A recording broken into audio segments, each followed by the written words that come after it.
Okay, what's going on, everybody? Welcome into the podcast show number 239. Hope everybody's having a fantastic day. We got plenty to talk about, and I hope that everybody has brought their pencils and paper with them because we got a lot of stuff to cover and talk about, stuff that y'all need to know. And, if this is some of your favorite teams, or if your favorite team plays these two teams, it's information you probably want to know. Yeah. And then we got, of course, we're going to be saying sound like a broken record. A lot of starters back, tough schedule. We're going to do, I got an old-timey tradition that's not going to return, and part of SEC teams that's battled each other. I got odds out also for teams most likely to probably make the playoffs. And NIL flashing around high school right now. We're going to talk about that. Oklahoma girls, 4 straight for them. Wow. News about Caitlin Clark and the Celtics. We got one. Oh, Celtics are getting close. 3 more. They need to get tonight. 3 more. Need tonight. All right, come back and hang out with us.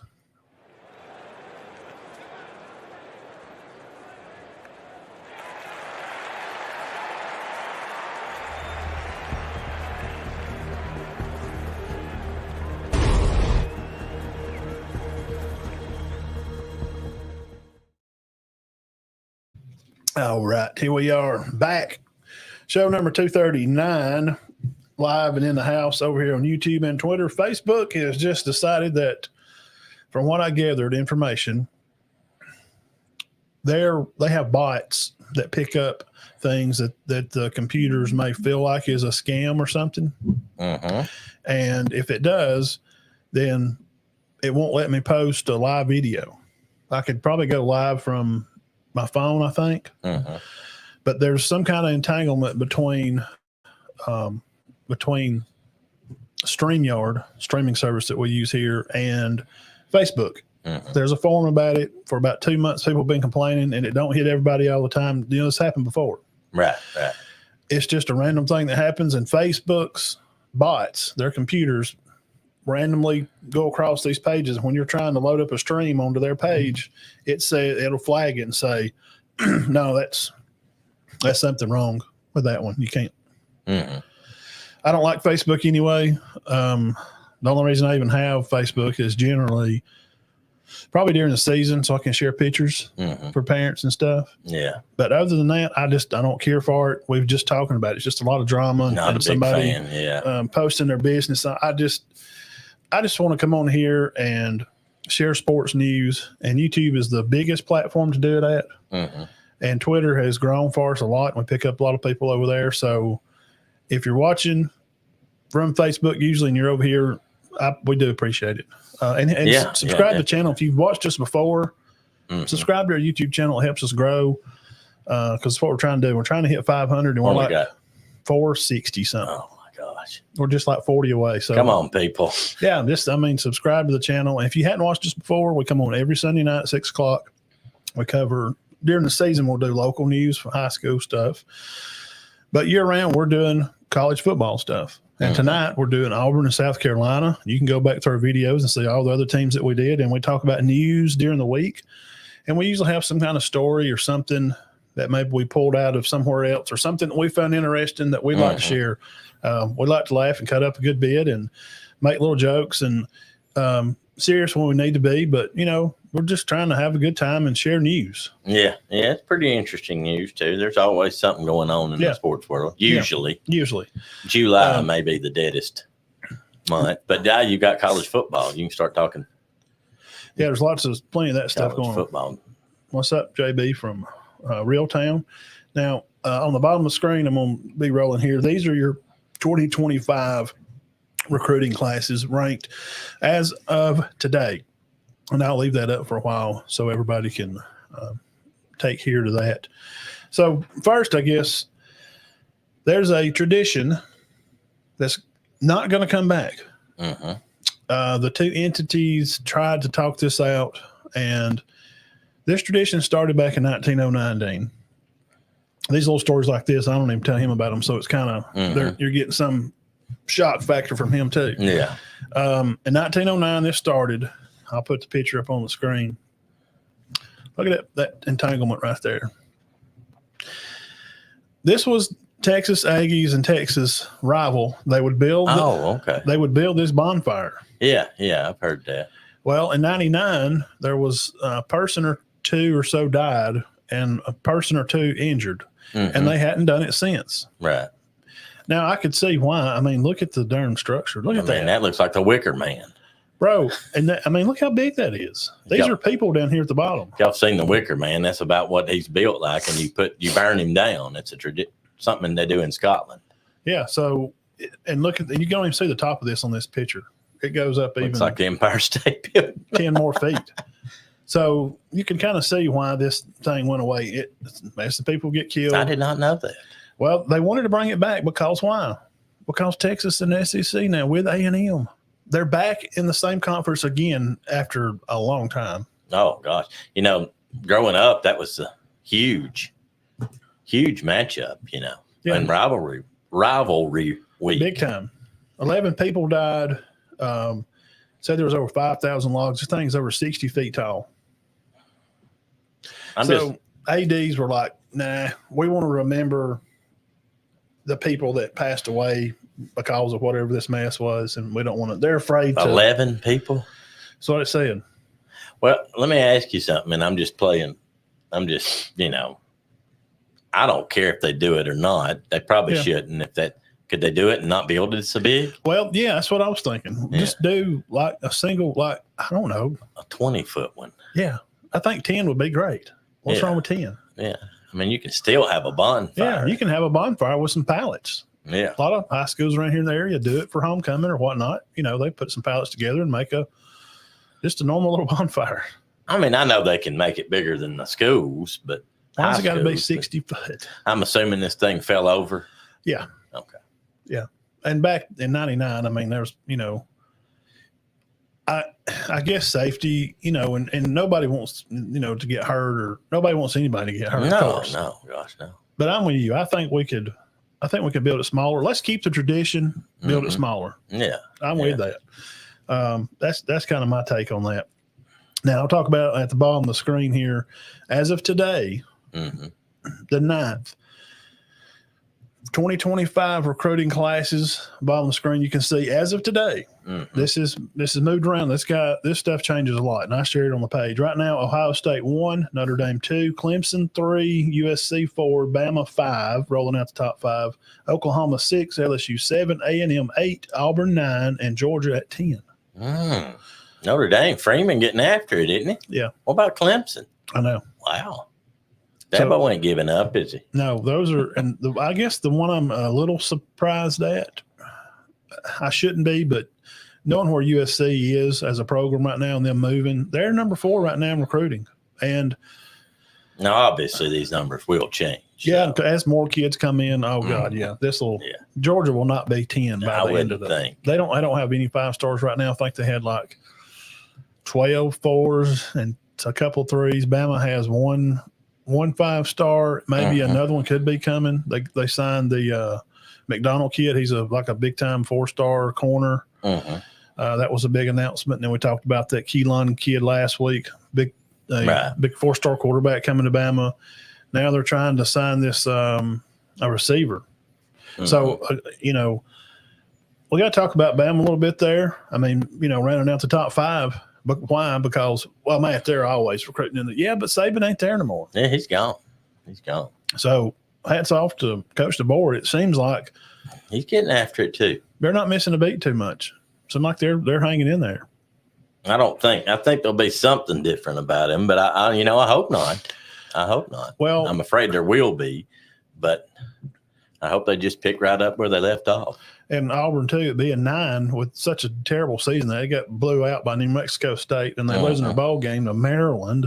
Yeah, they didn't have a good year. No, so at times, but not overall. They played their 2 hardest games best. Should have beat Alabama and Georgia. Yeah.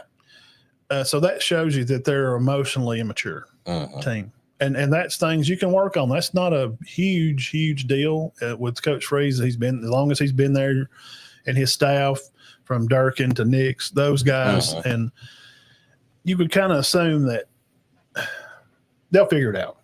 Yeah. I mean, because he's anxious to see Nick's. They're recruiting good players, and I'm going to cover Auburn. Right. We're going to talk about how many they got back and that kind of stuff. So that's kind of your recruiting news as of today. Notre Dame's not, which I told you they have been. They've been top up for a while. They think he's doing a pretty good job there. I think there was some speculation at first. Is this a good hire? But I think it probably was. And Ohio State, Jeff knocking at the door there. He's going to get him one. He's going to get him one, Jeff. They'll probably win it. Eventually. They better win this year. Well, Coach Kelly calling plays. They'll probably. Yeah, it's kind of like Boston. We said Boston better win it. This is our year. We got a good team put together. They've been together a little while. Oh yeah, gosh, they said that Brown and I thought it'd been longer than that. They've been together 7 years. I thought it was longer than that. That's long enough. Which they played for it, twice? Yeah, once or twice. They got to be able to put it together this year. Yeah. Dean, what about Joey the Fish 2024 champs odds? Teams that are most likely to win the championship. As of during the week, we'll say, like I probably did this Thursday or Friday. Uh-huh. The odds by Vegas are number 1, Georgia. Oregon will be 2, Texas 3, Ohio State 4, and Bama at 5. Uh-huh. Odds on winning the championship. Oklahoma 8, Tennessee at 9, Missouri 11, LSU 14. Oregon 2? Yeah, that's through FPI Nation. We'll have to read up on Oregon. We're going to do them too. We're definitely. No, I mean, they're really, it said I think it was one of the shows we were watching, they said they were elite. Well, top 4. They're counting on that quarterback, Gabriel Lott. They must have a lot of good receivers. Really back. counting on him to, you know what I mean? Yeah. He's never played. Now, he's played, but he's not played there for Coach Lanning. Well, they had 100% production back last year? It was ridiculous. They had like every yard that was gained the year before back. Every person that gained a yard back. And, they lost to Washington twice. They had a good year. They shouldn't have lost to them that first time. No, I thought they had a good chance. No, they were better than them. They had that game. I thought they were better than them then. Now, by the end of the year, they were not. But Tennessee at 9, Missouri at 11. We've talked about we'll definitely do Missouri and that type of stuff. Tennessee. What if Missouri, we go through their schedule more? What if they fool around? They got Bama. What if they beat Bama? Where's it at? I think it's at Bama. Like, what if they go to Bama and beat them? If they're anything like they were last year, boy, they didn't go down without a fight to anybody. They just lose 2? Lost to Georgia and LSU. Yeah. And both of them Georgia beat them 30-21, but they played them good. And they could have beat LSU. I'm very curious about, and a lot of people. But Daniels went wild. I listened to Joel Klatt this morning after, and a lot of our sports media in general, people that do what we do here, they're really kind of pumped Missouri up a little bit. Man, they lost a lot of players though. Yeah, they did, and they lost that running back. He was the best player in the SEC probably. I know. Besides Daniels, obviously. Their receiver. Now he's back. Yeah, Luther. He's back. But, Schrader's going to be hard to – I just can't imagine. They were fantastic last year. They did a good job. JB says, Peanut Gallery, Auburn fans calling the boar Husky Harsin, yet he recruits a million times better. Well, Auburn fans, they're he is recruiting just they're still wait. They'll always. I don't ever see Auburn recruiting better than Alabama. It's just I don't either. It's just it is what it is. Not right now. Anyway. No, I don't think ever. And to compare Harsin and DeBoer, like you can go back and check their records and all that. Their records speak for themselves. Teams to make it through to the first team bye percentage: Oregon at 15%, Georgia at 19%, Ohio State at 11%, Texas at 12%, Bama at 8%. I'm not giving Ohio State a lot of love like everybody else is, are they? Yeah, they got 11% chance to make it through the first round bye. So that's kind of look at rankings and that kind of stuff. And high school, Dan, I know you know about this, and we could spend a lot of time talking about it. But and if people don't know, you need to know NIL has passed high school Florida for high school football. And I think everybody knows. I don't know about all that. Do you? I don't care for it. I don't think most people probably don't know. They're going to say out to the public, we think this is great that the kids are able to make money on their name, their image, and likeness. Then you cut the cameras and they go, this is ruining the game, man. Kids are they're getting paid before they ever even do anything. This is crap. Well, I just hate to see a bunch of high school kids transferring, you know? Well, the thing is, it's not going to affect probably anybody around here, probably close. But big schools. Oh, yeah. You take your Hoovers and your Clay Chalkvilles. And what's the quarterback for Clay Chalkville so good that's going to Alabama? Mbakwa? Yeah. Yeah. I mean, you take somebody like that and somebody's going to be offering him, you know, come play at Thompson. It'll really – in Georgia now. Like the kid from they Central. pass it. Yeah, Georgia's done passed it. I mean, that could be a mess over there. Because, you know, you got all them schools around the Atlanta area. You know, the schools are bigger over there. What's going to happen is it's going to create some voided spaces to where it'll water down some of the competition here. And what I'm worried about and how it's going to tie in with college football is because, you know, if you just go to, I study this a lot. We got the rolling on the screen, the recruits, go to those schools right there and see where those kids are from. These top schools, go see where they're recruiting from. And most of the 5-star kids, there's not a lot here in the state already because of population. It's not that we don't have we've got fantastic players high school right here in this state. Oh yeah. We just don't have a high number of them. Yeah, small pool. Georgia's got 3 times the population. Oh gosh, yeah. And Florida does too. So I'm worried about how is this NIL going to affect for college, because the kids are going to leave here to go to Florida or Georgia or Tennessee because they can get a deal. Yeah. Yeah, I'm afraid it's going to be a mess, but I agree with you. It's going to be among bigger schools. I don't think the smaller schools have anything to worry about. No, because you're selling your name, your image, your likeness, and if it's to just some kid from wherever, you know, whatever. Well, they don't know who you are. I mean, you can't make no money in your name. Well, I'll tell you what, could hurt is like good players in small areas that are around the big school. You know, let's just take, for instance, if somebody was fantastic around here, just to like a 3 or 4-star, I'm afraid Gadsden City or somebody like that could easily get them. Well, you know, with Florida or Georgia passing it, they'll just go across state line and go to Georgia and get a deal. Go to Georgia. They'll go to Coosa. Yeah. They could go to a 4-star around here, could go to Coosa and play. Yeah. And build up his reputation. Yeah, yeah. Well, you know, we're just using Coosa as an example. Because they're close to the state line. You know, there's some. Golly, I heard there's a 4-star at Cedar Bluff. Yeah, he's going wrong. Yeah. Uh-oh. Huh? Well, he's going to go get paid. Yeah, can we keep him? Well, we got him some money. Yeah, he's going to get $1,000. Yeah. I don't. You know, what do you do? Yeah. There's nothing you can do. We're just going to figure it out and play this as we go along the way. Oklahoma girls 4 straight, never been done. That's pretty impressive. Very impressive. Kind of ridiculous. I watched the last few innings of the game. That picture, I got a picture of her on the thumbnail there on the page. I she's just it's just remarkable to see how these young ladies just progress over the years and years and how they get better and better. It's crazy. 4 straight years. Yeah.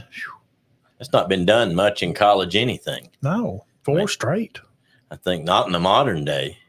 No, that's crazy. Now, my uncles has said that, and they did. I think UCLA won 8 out of 10 in the 60s and 70s, or 9 out of 11, something ridiculous. Yeah, that's crazy. But I wasn't watching ball then. Since I've been watching, I don't know if anybody's won 4 in anything. I think there's been some 3s. Maybe some 3s in baseball. Definitely 2s. Oh, yeah, definitely 2s. Not many. And baseball, gosh, they're still rocking on. I've seen several teams that kicked out, made to Omaha, Virginia, and Georgia got beat out. They got beat bad. Somebody got beat 24-4. It was Georgia. Was it Florida State? Somebody won big. It was bad. I ain't never seen a North Carolina State I run across that score. Yeah. 24-4. Was it 20? Yeah. I don't remember. Something bad. Was. Yeah. 24-5. The baking and the busting news of the past, really for a month. The news everybody wants to talk about, the video we did just talking about Caitlin Clark last week. It's like 400 views, just that video. I'm telling you, there's more heat on her. She didn't get picked for the Olympic team. Did you see that? What? Yeah, I don't. Why? I don't. Well, I mean, I know you don't have to put her on it, but I would have thought you would. And she's not doing bad either, by the way. What did you say? She set a record for 3-7? Yep. Caitlin Clark news. She sets a record for 7 threes in a ball game. That's a rookie record. Mm-hmm. And also not selected for the Olympic team. Why? Well, newspapers say, quote, she wouldn't got a lot of playing time, and that probably would have bothered the fan base somewhat. So we just decided not to select her at all, end quote. Okay. That's an answer. Now, that sounds dumb. Mm-hmm. I don't understand. What do you mean she's not going to get to play? Mm-hmm. Now, is there other girls that she's better than, or whatever? She is new to the league. Okay. But you have to remember, guys, I believe she broke the scoring record. Yeah. And she's already scored 30 twice in the pros. And I also believe that stadiums have been moved from having 5,000 people at games to 10 to 15,000 people at games. Oh, yeah. Ticket prices doubled. So why would you not take, if you're going to go to shoot marbles, I know y'all kids, sorry, I don't know. You would take your best marble game. You would take your best marble to shoot when you put the circle out, right? Yeah. Why are you going to take a clumpy rock that's not even round? Yeah. That's your money. Why would you not take her? I also heard that the girl that insulted her so bad, that knocked her down, got a standing ovation when she got cheers when she had their next game. Yeah, probably that sounds about right. I don't understand. Yeah, and Angela Reese, the other lady that come in, she had a rookie record for now she's doing well. Rebounds in a game. Yeah. And she applauded her and grabbed her and hugged her when she come off the court after doing that. Yeah. See, so they're both special. And we talked about it last week. She's being tacky. It's just tacky. And Caitlin's answer to a game after something they asked her about it, she had a great answer. She did way better than I did. She just said, I don't spend a lot of time thinking about that kind of stuff. It's just kind of part of the game. And, I'm just going to do me and get better at doing what I do. Great answer. I heard some other guys like Stephen A. and all those. Well, they're taking up for a big time. Yeah, it made a good point. Stephen A., I think it was him or Shay or somebody said, well, when you have somebody that's bringing a lot of attention like that, you're feared. So it's really a good thing. Yeah. No, it was Kevin Garnett. Garnett said on their on Up in Smoke, their podcast he does, he said, me being a baller, he said, you can't whine about that. He said, really, they're doing it because they're scared of you. They know you're good, and they're messing with you. Yeah. The only thing they really got on her right now, she's averaging 17 a game. She's scored in double figures, 9 of the 12. She's cut her turnovers down. The team's not doing very well. They're just not good. And she's not shooting a great percentage from the field. She shoots 90% from the line. But she's not. It's not horrendous. She's shooting 37%. She's supposed to shoot 40 in the 40s. I don't. So take her to the Olympics, dude, and let her play. You need to at least start her and let her play the first quarter. It's going to bring people. It's money. People, are you kidding me? All the money you've made over here on this player, and you're not going to take her overseas? Yeah, I don't understand that. Well, it's a done deal now. I don't. I guess. And people forget, Dean, tell them about, Jordan was snubbed from the All-Star team at first, remember? Yeah. People's like, no way. He played in all that. No, he didn't. No, the All-Star team didn't even pick him. And then when he went, the first year he did get to go, like 87, 88 maybe, they wouldn't pass him the ball. Wow. So these hard luck stories, it's not unusual. They usually the greats get thrive picked on after because they know. They know she's a great shooter, and she's already had on, settled down on getting past stuff. Just wait, give her 2 or 3 years in the league. I was thinking today that what's going on with her reminds me a lot of the way some of the golfers acted when Tiger come on the scene. Yep. It reminds me, they little same thing. Little chippy. It is. And whatever. But hey, after about year 2, everybody was like, yeah, he's the greatest. He is good. And it stopped. Yeah. So I figured this will stop. But I don't know that she'll be the greatest ever in the pros, but she's going to be good. Could be. Very well could be. She's definitely somebody you're going to have to think about. Well, the thing with them, they're not doing very well, but they'll get another first-round big-time pick. Yeah, that'll be another one coming out. It might be her 2nd or 3rd year, but at some point, they're going to be pretty good again. Yeah, they keep getting first-round picks. They're okay. Yeah. Big shout out to our sponsors. Let's get that in here. Scott Lloyd's Legal Service, 266-266-256 area code. 1416, give him a call. Make an appointment for any kind of deeds or anything you got going on. We have just one job, he says, to protect their clients. That's their deed. What they go by, LloydLegalLLC.com. Go up there in town and see Scott. Great people. I always enjoy going by and seeing him. And also up here in town, Cherokee Eye Clinic. Call JR and April McKenzie, 927-4030, or at CherokeeEyeClinic.net. Find them on Facebook. Great group of people. Got all kind of cool frames and good stuff for you to pick from. Just good folks. They're easy. Easy to go in there and get you an appointment. And but call them, get you an appointment first. And then Warrior Gym, holler at John 256-266-4333 right up here in town. You can get yearly memberships, man, for $150. Wow, probably that's get pretty good. Tanning included. $150 for a year. year. We got a new pec deck like a few days ago. It's probably the best pec deck I've ever used in my life, and I've been around gyms for 25 years. They're good. Yeah. The arms free float in and out, so you can be close or wide. It's a good machine. Pretty nice. Huh? Yeah. Give John a holler. Barrett Warrior Gym up here in Century, Alabama. Well, Dean, I will have to say, what news have you got? Some stuff you've run across this week? You want to? I haven't seen a whole lot this week. Just that there was a baseball player. I don't know. This is a pretty good story. Now, I'm going to have to get back with y'all on his name, but he was kicked out for life. What? For gambling on his own team. Baseball. Yeah. MLB Pro. 24 years old. I did.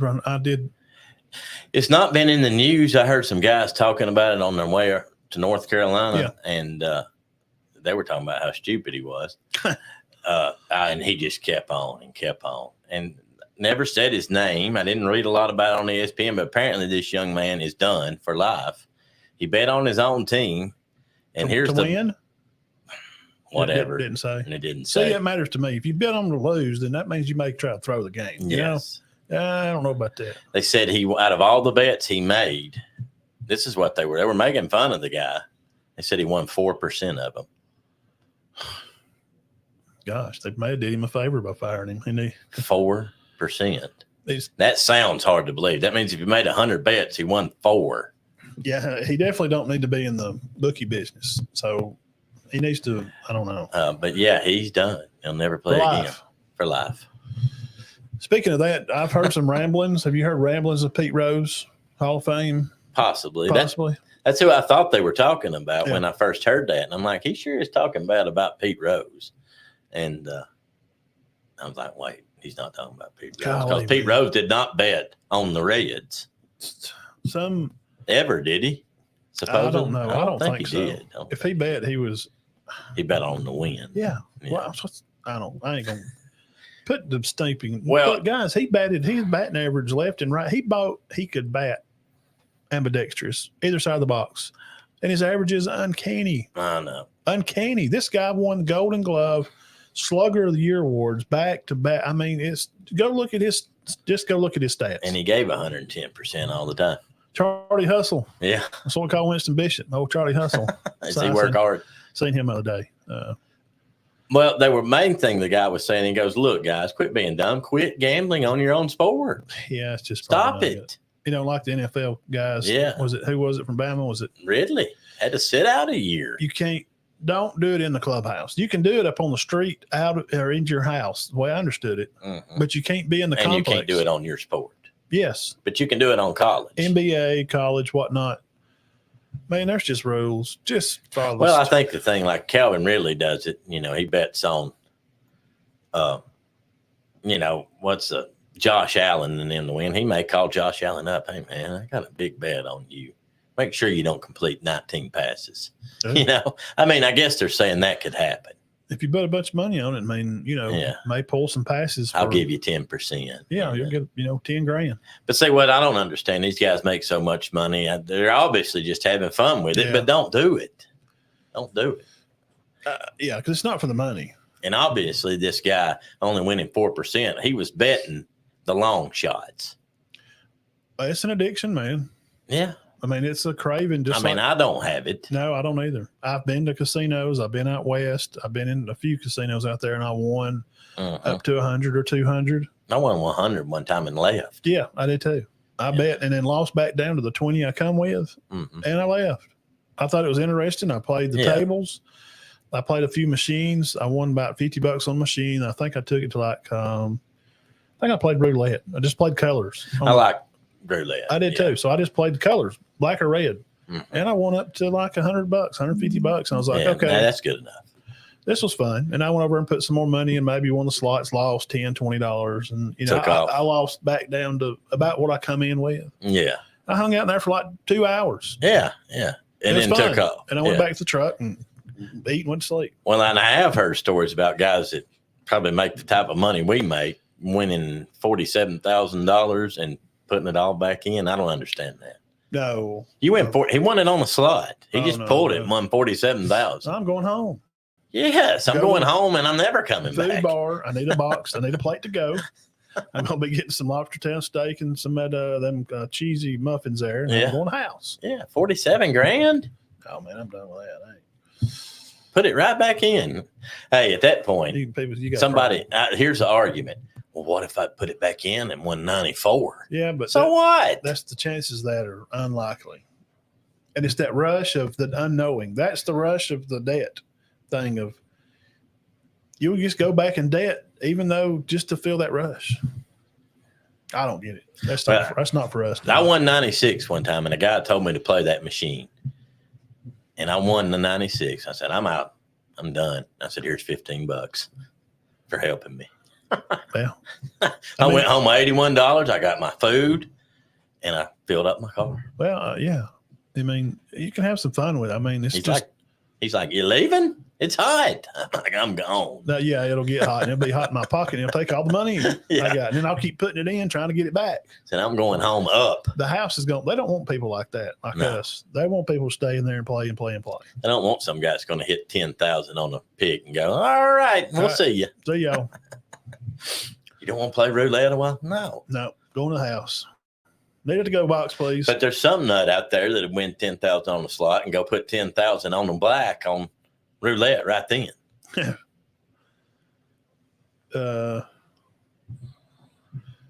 JBC, I think Jameson Williams had got in trouble for that too. Yeah, probably did. I didn't know he did. He bet it's a White Sox player betting on them to win. All right, college football. If Georgia, White Sox bad. In Georgia, there's already been a prominent recruit who has transferred schools all the way across state. So, I mean, it's just let it begin. The race is on, and here comes Pride down the backstretch. Well, you know, what was it, 3 or 4 years ago, Chattooga's, I mean, I can say it on here, their best player ended up finishing at Rome. At Rome, yeah. And plays, where is he at now? Carson Newman. Where is he at? He got a scholarship to Carson Newman, which is D2. Yeah. Good, very good D2. Yeah. But, I mean, he might have gone to Carson Newman if he'd stayed at Chattooga, too, I would think. Yeah. But he did get, I guess he got more exposure. I don't know. Well, it's more people, I guess. And bigger schools have more money to have, you know, big coaches or, you know, more coaches, which is, you know, more opportunity. So that I ain't going to get into it because It's coming. Oh, yeah. To Alabama. Mm-hmm. It's going to change things. They'll have to. If Alabama does not pass it, then high school football will be very different, and that you won't see a lot of 5 stars in state anymore. Over a 5-year time, it'll eventually bleed away. Mm-hmm. And when you start doing rival camps and 24/7 recruit comes around here, all the 5 stars are going to be in all the surrounding states. They won't be here. Right. And if Alabama does what they usually do, which is botch it, like with a lottery, the last guy that needed a yes vote so that the citizens in Alabama could vote yes or no for a lottery, he knocked it down. Right. Sorry. Why? Exactly. Why one person. Why? Just whether you're yay or nay, give people, that's called a democracy. You're being a dictator when you're knocking people's chances down. But here's what we find out. Allegedly, his wife has to do with the lottery stuff in Mississippi, and they may get kickbacks, which we already know. That's why we're going to get it here, because too many people that are in higher positions let people vote on this stuff. And this NIL thing, well, we're going to have to do it if everybody else is. no, we ain't got to do nothing. I mean, we don't have to, no. I mean, but I made the point about lottery because look, how many states are left without the lottery? There's not many, are there? Well, I mean, only people not playing the lottery in Alabama for the most part. I mean, all on the east side can go over to Georgia, and all on the west side can go to Mississippi. And the people south go to Florida, and the people north go to Tennessee. It's not complicated. Yeah. I mean, people. So only the people in the middle of the state have to really drive if they want to play. You have to get on 20 and go east or west. And if you ever been in the middle of Alabama, there's not a whole lot. No, it's east or west. You can go to Mississippi or Tuscaloosa is not a far drive from Mississippi. No, not at all. No. I mean, I don't see going from Tuscaloosa, Mississippi to get 45 minutes, I guess, to get lottery tickets, but there may be a lot of people does it. Get a bunch. I don't know, man. We do have a new AHSA director. Principal from Oxford. I'll mess his name up. I had it on the tip of my tongue. Oh, yeah, that's right. Briggs stepped down there. Yep. So we'll have a new director. So this is an opportune time, and I have asked some people about him, and everybody I spoke to said, great guy. He'll get this figured out, be a good person to come in for this NIL stuff that's coming down the pipe. And all I'm begging for as a person that loves high school football in our state, right, guys, please get out ahead of this. Don't let this NIL stuff sneak up and just go, oh crap, we got to vote on this next month. Do your homework. Get a committee together right now. Right now. Yeah. We got a new director. Get a committee together to be able to handle this, because we're going to get left behind. Right. It's going to be a problem.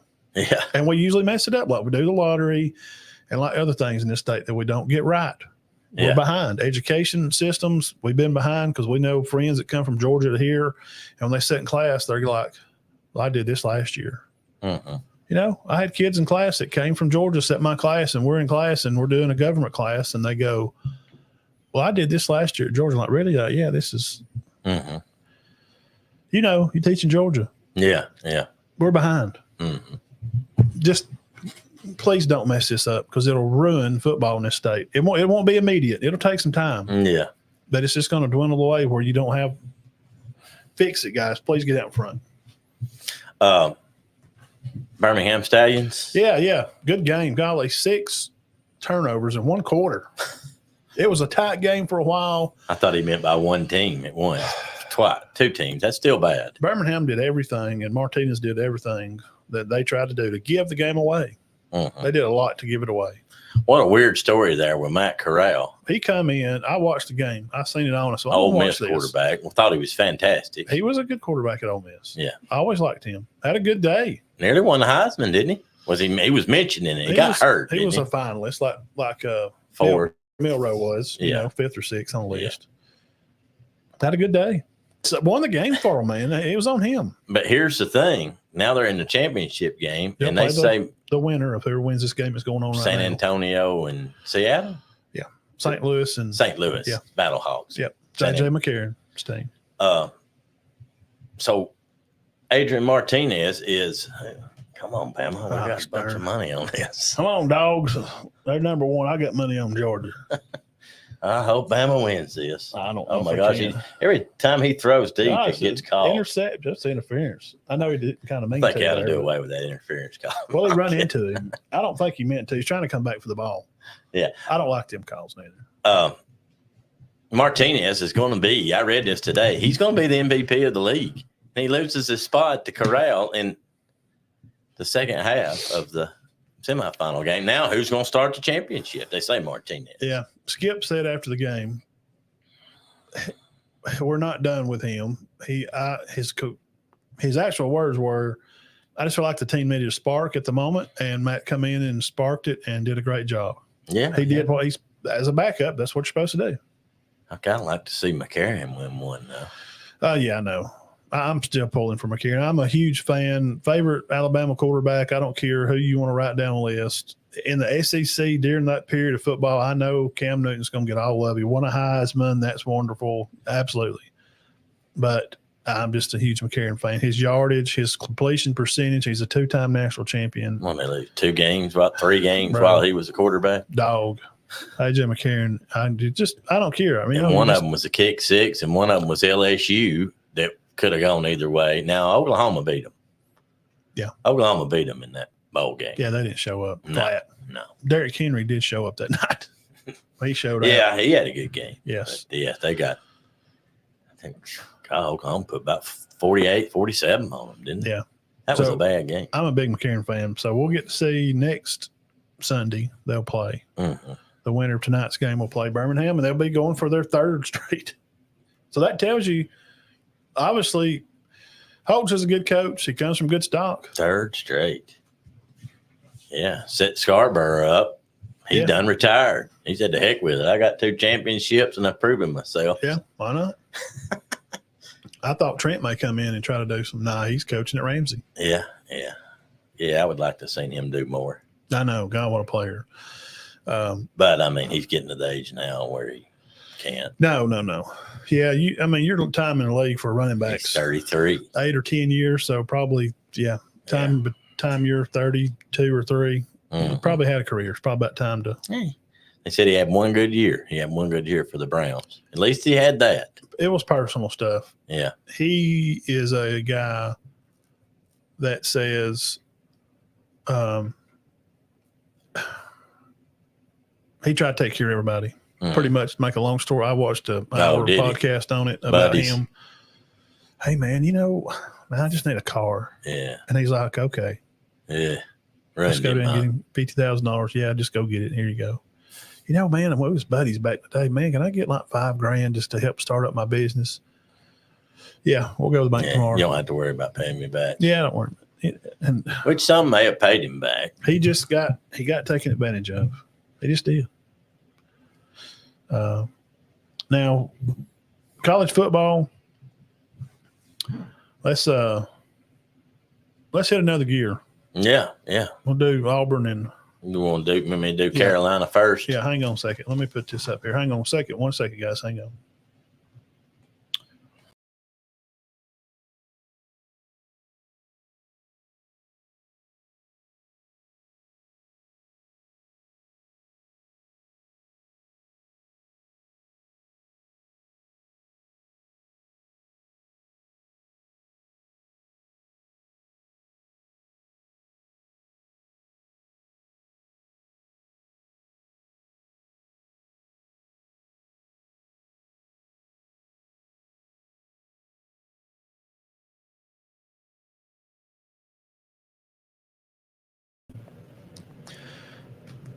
Auburn and South Carolina 2024 schedules is here. This is the place you need to be to make all your decisions about if you're betting, like we was talking about earlier, then we don't give gambling advice. Oh, sorry.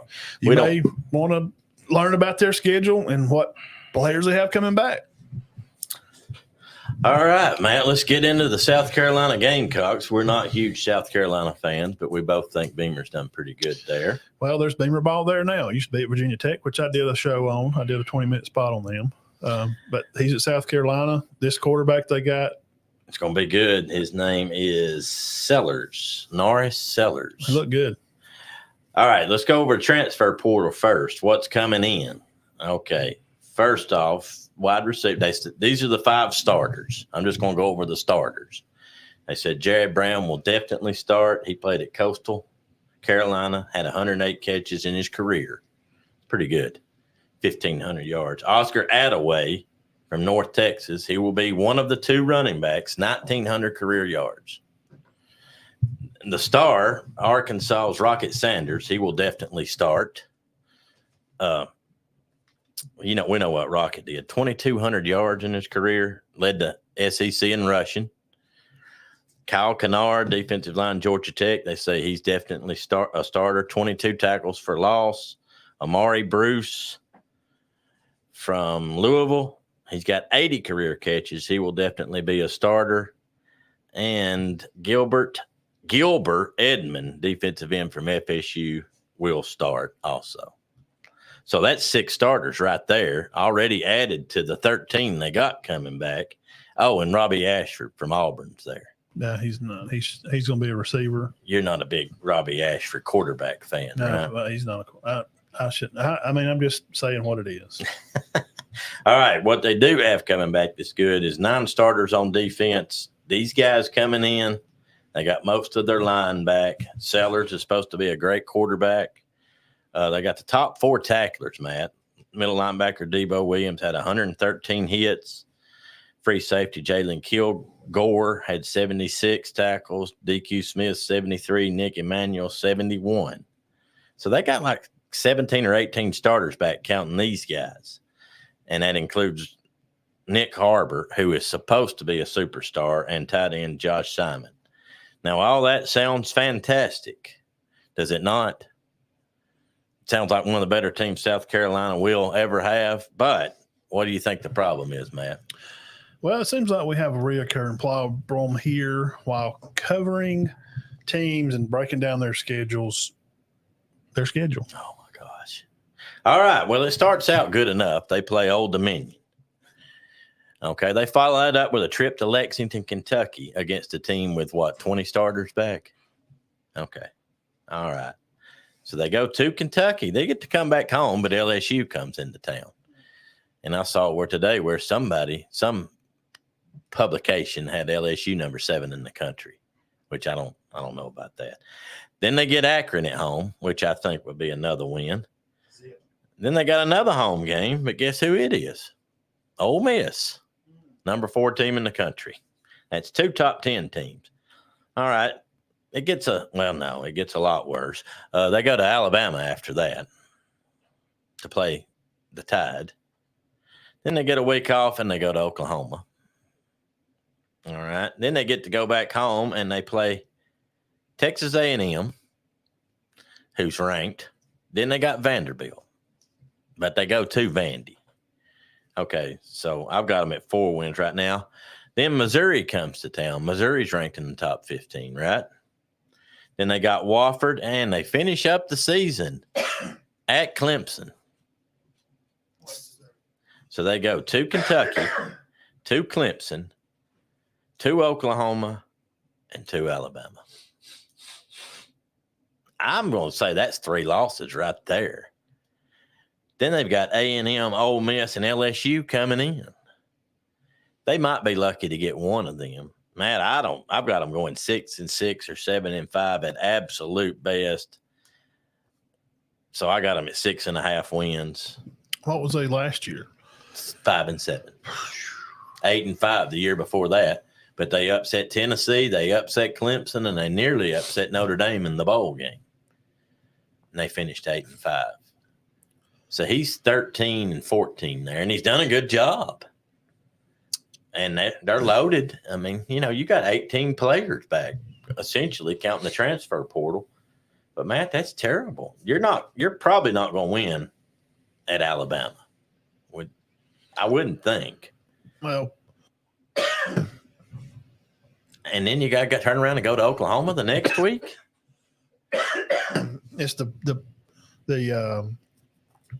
I don't know. It's just, and then you go to Kentucky. Kentucky's loaded now. Kentucky's got a good football team. Yeah, we did Kentucky. yeah, we did. Then what would they have? 18 starters back. But if you go with guys with experience that have played a lot, all 22 of them, right? Yeah. Yeah. Linemen too. Linemen with a lot of playing. Yeah. It's the caliber of players what I was looking for. Caliber player at South Carolina versus Bama or Georgia. It's just different. Not that 4 stars or 3 stars can't play with 5s, but it's usually, and it's going to change, and it is changing. Bama will have like a 5-star left tackle. Well, the guy behind him is a 4. Right. Where at South Carolina, they may have a 5-star guy at left tackle, but the guy behind him is a 2 or 3-star guy. 2 or 3-star. I just don't. Well, if this quarterback is supposed to be as good as they're saying, you could possibly get to. I think they could have a fantastic year and only go 8-4. I mean, you're going to Alabama, Oklahoma, Kentucky, and Clemson, and then you got Ole Miss, Missouri, and LSU at home, guys. That's not a recipe for success. When you're easy games, Texas A&M, and Ole Miss is not going to be real beat up because their schedule's not bad. Remember, we went over them. We went through their schedule.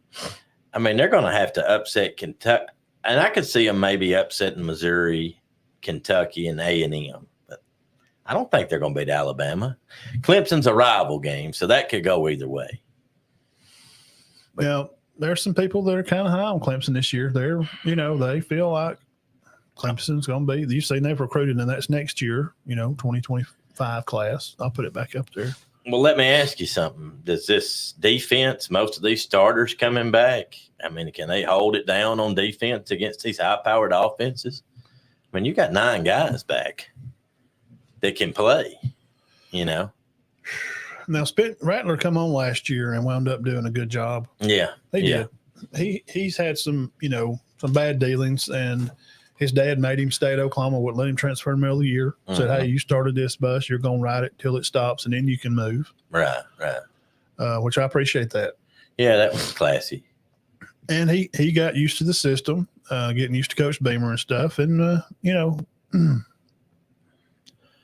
so I'm trying to say, and we know last year, you remember last summer, I did a spot on them. I did them last summer, and they were moving receivers to running back. Yes. Well, now they got the running backs. So they got the running backs. Their running back room's better than Kentucky's. Their wide receiver room's good. Rockets. I mean, if your name's Rocket, you're probably pretty good. The line's good. The defense is good. Guys, this is a good football team, but I just don't know with that schedule.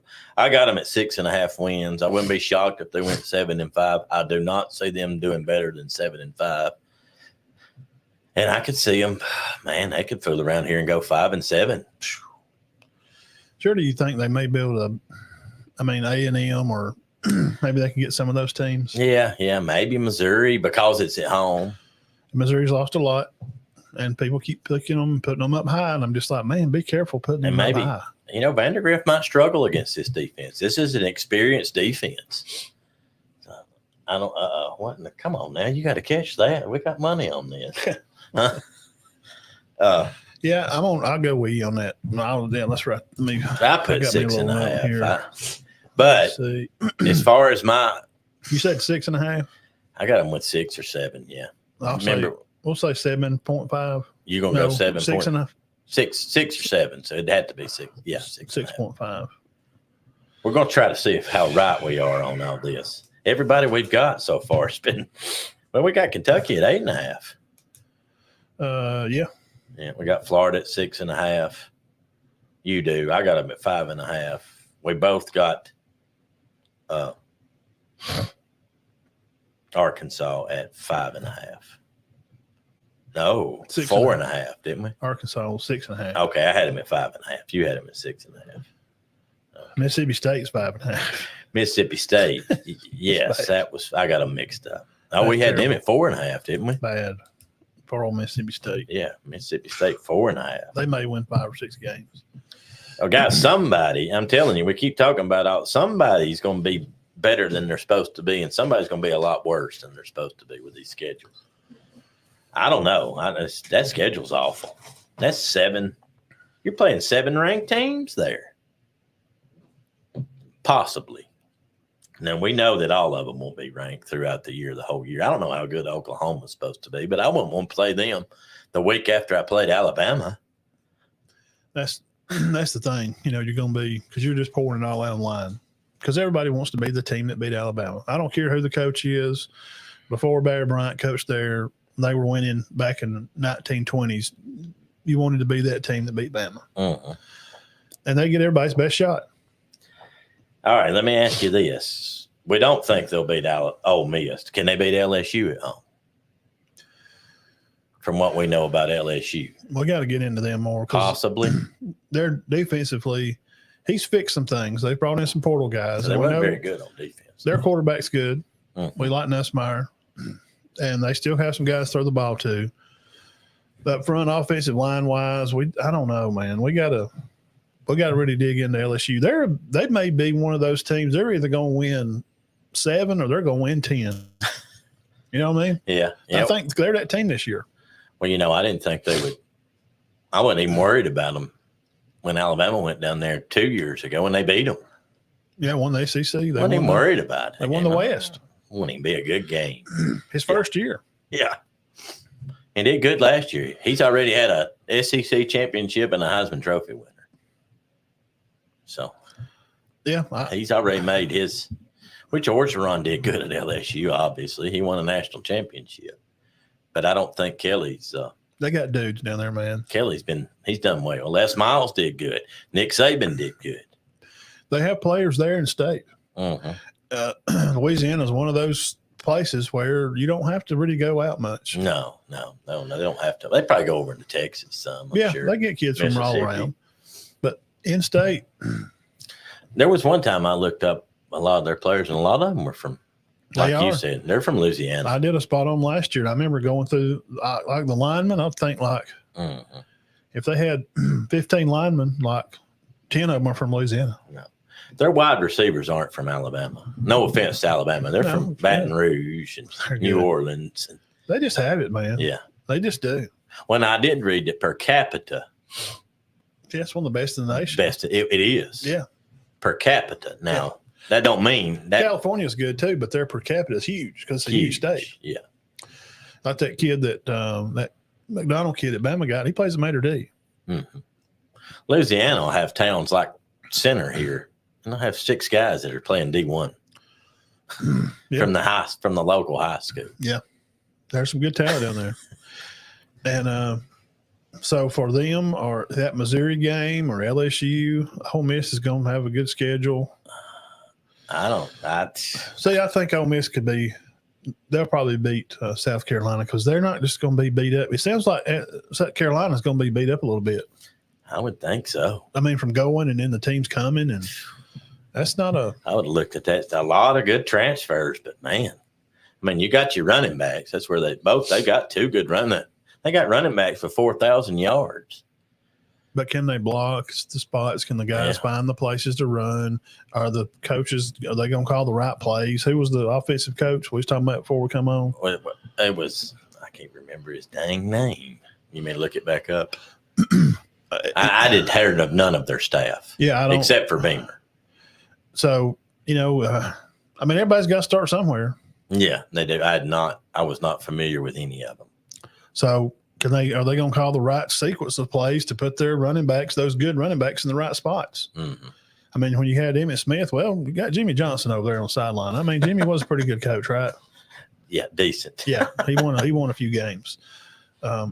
So let me check something. 7. Let's see. All right, probably 7 games at best. I don't see him winning. Dole Logans is the offensive coordinator. Clayton White's the defensive coordinator. I don't know these guys. Obviously, Coach Beamer, he hired them, so he's high on them. I mean, obviously, he thinks they can get the job done. My gosh, look how many people are involved in that football program. I looked at the TV just in this play right here that you see in the back. I think it's like a Georgia third down play maybe. Guys, I got it. We're going. Yeah, it was 3rd and 2. And okay, third quarter. I'm sorry, I'm getting off track. Third quarter with 11 minutes and 45 seconds. It's 17-7. Bama's up. Mm-hmm. That play that changed the game. When that play happened, I was watching. I said, Georgia's done. They're done. Third quarter right here. They stuff them on this 3rd and 2 and make them punt. Yes, they're done. Guys, I'm not trying to. Third quarter, 11:44 left. Go back and watch that mark of the game. Done. They were done. When they stuffed them on that play, that momentum, it swung that way too many times. I see something I like. Yeah. I'm at South Carolina. Mike Shula's an analyst. Well, he's a good coach. Yeah. We didn't like him as a head coach. Well, but that's been how long ago? Oh, gosh, 20 years. So I'm sure he's matured a lot in 20 years. What I was going to tell y'all know how many people, now this is graduate assistants, assistant coaches, analysts, personnel, like bookkeepers, everything. You know how many people's involved in their football program? Just take a guess. 75. 46. Oh. That's a lot. Yeah, it's a lot. I figured it'd been more. That's film crew, everything. Yeah, it may be more at Alabama. Yeah, I don't know. 46 people. And they all probably make at least $30,000 a year. Yeah. At least starting, like the book guy probably makes 25. Yeah. Oh, yeah. Boy, if Beamer So just made 30. I do it for the love of the game and the kids and the building of young men is why I do it. You know, if they get to playing like they did 2 years ago at the end when they upset Tennessee and Clemson and nearly upset Notre Dame in the bowl game, hey, they could go 8-4, 9-3, but they'll have to play like that. They win 8 games, that'll be pretty good. Have a great season. So what about the Tigers? Is their schedule awful? He's going to talk to us about the Auburn Tigers. We're doing the middle of the pack now, guys. We'll do the bigger schools. Let me rephrase that. But more winning schools later. Yes, the ones that are ranked higher. Auburn Tigers 2023 go 6-7 on the year. They have 16 players back. Last year losing to Texas A&M 10-27, Georgia 20-27, LSU 18-48, Ole Miss 21-28, New Mexico State 31-10, and 24-27 to Bama, and then lastly 31-13 to Maryland in the Music City Bowl. That's 2023. But now Coach Freeze has another year under his belt. He is recruited in well. As I mentioned, he's got 16 players back this year. 16 starters, 16 guys coming back. Wow. Now, here's some of you guys. Number 9, Eugene Asante, quote unquote, Mr. Less Work. That's what he's known for.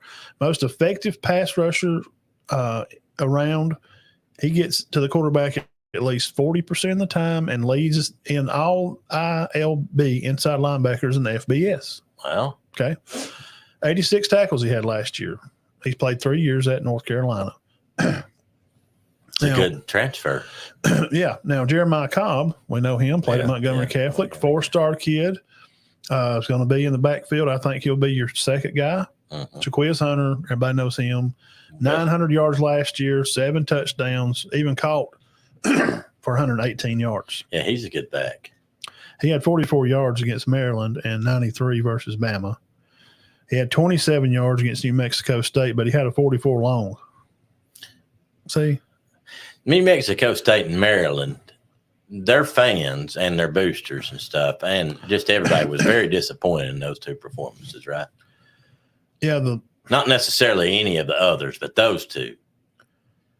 He took a lot of heat over those games. Well, I'd have to go back and watch, but was it from him? He's a good runner. So, were they not blocking for him? Did they put him in a bad spot or? He must have lost a lot of yards. He had a 44-yard run, but ended up with 27.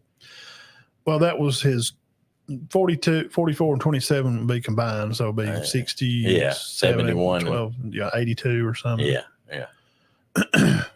He had 900 though, right? Yeah. I can't. He's been a good back. He was good the year before that. Yeah, Quiz is good. He's a good back. Number 26, Christian Burnett. I've heard of him. Freshman. Said played at Faith Academy and 6 foot, 205 pounds. Played in Region High School against Gulf Shores, Viger, and UMS Rice. It's a good company. So I'm just laying out groundwork. I put high school places where these guys played. I talk about players and I lay out a case to give you players and where they've improved, and then let y'all make the guess of where you think they'll land at. I'll have a guess too. Defensive end, Keldrick Falk, true freshman last year, had 35 tackles. Wow. Was number 4 lineman on the team. considered by Pro Football Focus. Also, Terrence Love, a defensive back. Now, they lost James and Pruitt, Simpson, and Puckett. So, now they got the Thompson kid that come from Texas, and, of course, Tony O'Kite from Bama. Yeah. That's secondary guys, right? Yep. Now, Love should be probably the number 2 D-back. It's Terrence Love kid. Now, that's defense. Now, offensively, I'll hit the offense player right here. I'm going to mention Micah Riley. These are some players that Auburn has on the team. These are guys that I'm looking at from people that write reports for spring. Also, Frazier kid, but the Fairweather guy, he played last year. He's a big, strong. He's going to be your go-to tight end. I think he led the team in receptions or something last year. Oh, really? Fairweather is definitely the go-to guy here, but Riley, this Riley kid, had a good spring. Now, defensive backs, Sylvester Smith, he showed out this spring. He went from nickel to corner to safety. So, Sylvester Smith, this is another kid. We're dying in here.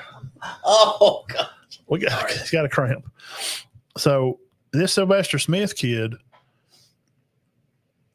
he's somebody that's really worked out in the spring. I've heard a lot about him. And he's played nickel spots, played safety spots, so he can move around. So you may see him get some playing time now. Champ Anthony will probably be the starter.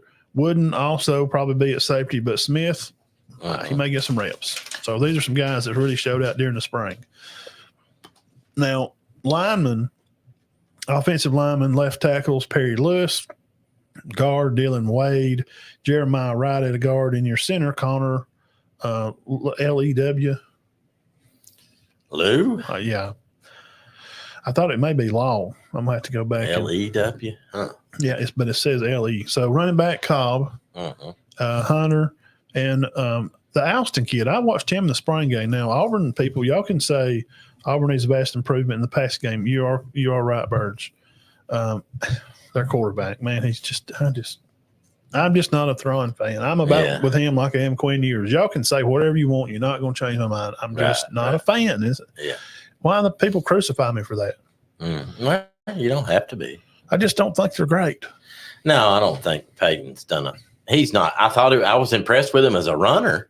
Yeah. But not passing, not yet. I mean, and he may have a breakout year, But if I'm going by past, I wouldn't. He did good at Michigan State. Yeah, because look, the best defense he saw was like 80th. Yeah. You get up down here, boy, there's better. Yeah, I did think I was surprised at his running, but you got to be able to throw in this league. You got to. Now, wide receivers, and I got some more news on some wide receivers over here. I got in a rabbit hole. Yeah, I'm anxious to see who their wide receivers are. Well, this group now, freshman Kim Coleman, which played at Central, he's 5-star plus guy. Y'all supposed to be started in the spring. He's a big guy, can go up and get the ball. Very Julio Jones-like. He finished behind Ryan Williams, Hollywood. That's at Bama, the 5-star plus kid that was Mr. Football 2 years in a row. That's at Bama. And he graduated early. First ever. Yeah. 2-time. Yeah, 2-time. And he's not even a senior. He's played his senior year of high school at Alabama. If he graduated early. Makes no sense to me. Oh, yeah, that's right. I didn't know they could even do that. You can take the advanced classes and do it. You got to be smart to do it, though. It wasn't for me. I would say that wouldn't be for many people. And wait, you failed. You got to go back to 10th grade. Robert Lewis, that receiver. Smith also going to be a guy, and I got some more news. Hang on for wide receivers at Auburn. I'm not done. Now, this tackle kid, Lewis, he played at McAdams High School. It's over in Mississippi, 6'7", 350 pounds. Now, I'm laying out some guys, and I'm telling you where they played at. I always like to list high school. That if they've not played and you don't know them, that way, if I tell you where they played high school, you can at least go, well, okay, if you know that area, you can think, well, he's probably pretty good because of who he played against. That's how I judge. That's how we usually judge how good, who's he playing against. Right. Right tackle, Azan Miller, 6'5", 325 pounds, 3-star from Summit, Mississippi. Their center, Connor, 6'3", 295. He is a 4-star. He's their better two of the linemen, him and the Wade kid. 6'3", 295, played at Kennesaw Mountain High School over Georgia. 6A football, region champs 2021. That's good. He's seen a lot of good competition. And 6A Georgia. Yeah. I think so. I And that Kennesaw area. Oh, gosh, that's ridiculous. Yeah, there's some good football players around there. Big old white kid. You got Marietta. I mean, I won't even get into all two. Oh. You got a million schools. Yeah. That are good. So this Connor kid at center for Auburn, he's probably a pretty good football player. I would think so. If he's 4-star out of that area, he's probably pretty good. Yes. Now their tackles, Wright, 3-star guy, played at Selma High School, 6'4", 320. Dude, 320, 295, 325, 350. Wow. Now, that's a huge line. Wade, which was their left guard, Miller was the right tackle. 4-star kid, Wade, 6'3", 305. Now, he played at Cy Falls, Texas. I looked up on them, and they're like competitive in their league. I kind of got in depth on some of them. Also, their right tackle, Miller, we just talked about him. Texas usually has real good football, too. Yes. Oh, yeah. Well, better than good, right? Yes. Yeah. They're some of the best around. Now, this is the part everybody's going to want to hear. Freeze 4. That's what they're calling themselves. This is the wide receiver group. They're on Twitter. They're calling everybody out. They're saying they're going to win 10 or 12 games this year, which is great. To be confident in yourself, young men. If you're not believing yourself, and Alabama and Georgia fans, remember, these are kids. Be nice. They're supposed to believe in themselves. If they don't, then who do you believe in? Right. Okay. So they think they're going to be the best receiver core around. Now, there's some fans that are, which is short for fanatic, and they get a little crazy. Yeah. But let the kids say, these young men say they're going to win every. You're supposed to think you're going to win every game. Yeah, attitude goes a long way. Where are you at? Well, Cam Coleman, Auburn, Alabama. How many games y'all win?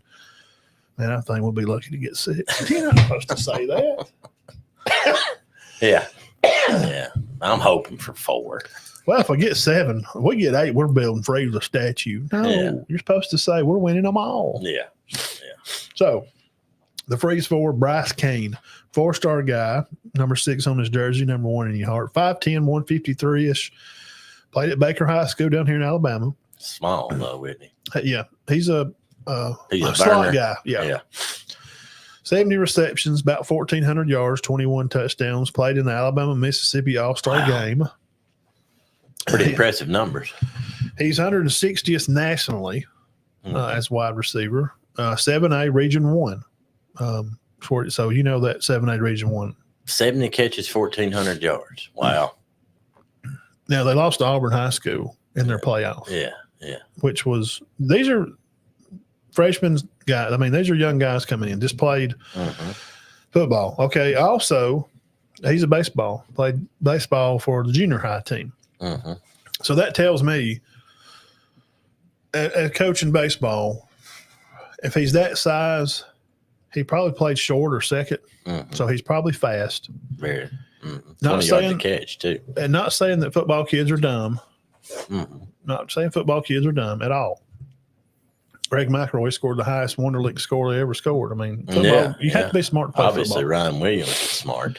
Yeah, graduated early. So, but baseball players there's a different thinking in the sport of baseball than there is football. It's very slow. It's very methodical. It's thought out. You have to know what you're going to do with the ball before you get it. A lot of thinking involved. Right. And there's a lot of thinking in football, too. So just don't freak out in the comment section on me. That's Bryce Kane. Now, the other guy, the Michael Simmons kid, 6 foot tall, 170, played at Benjamin Russell. He was a high jump champion, number 150 overall in the nation receiver by 24/7 Sports, 1,400 yards, 25 touchdowns as a senior, and also had 8 rushing touchdowns. 1,400 rushing.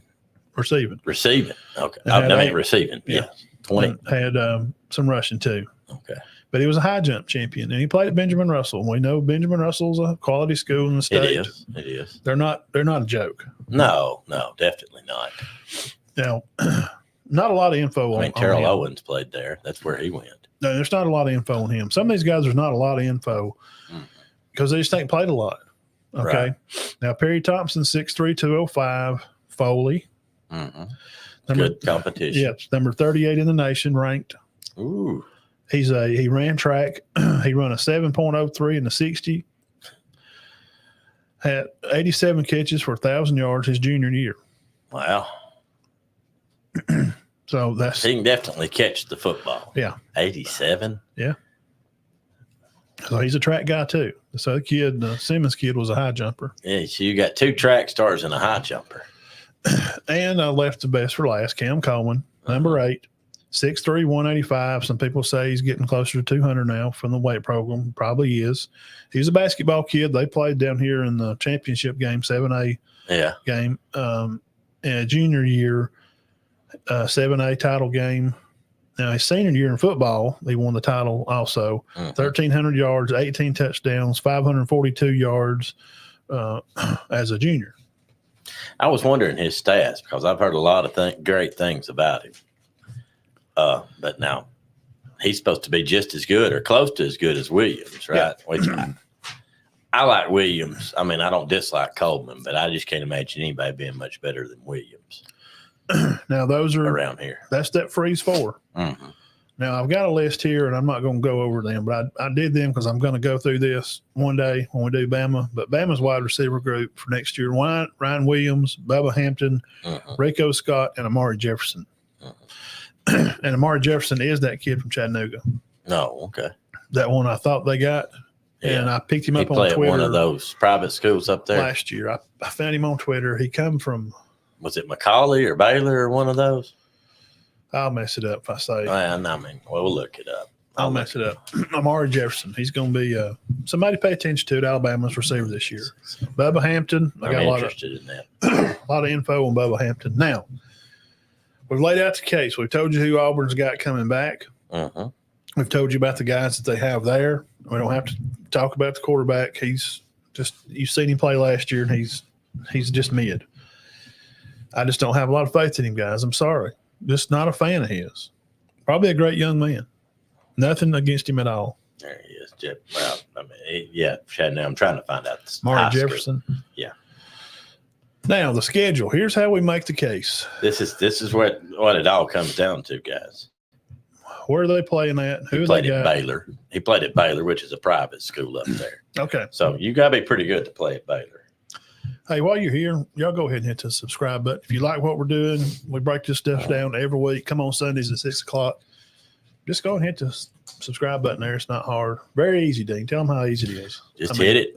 Yeah, I'm starting to get on this. Come on now. Let's get us up to 500. Yeah, let's get 500. I didn't know he's at 460. Yeah, we're close, man. We're knocking on the door. Here's the schedule. Okay. This is the interesting part. They got Alabama A&M. Okay, I think August 31st. Yeah. 6:30 SEC Network. Next game home. Also, Cal coming in at 2:30 ESPN2. They got to win that one.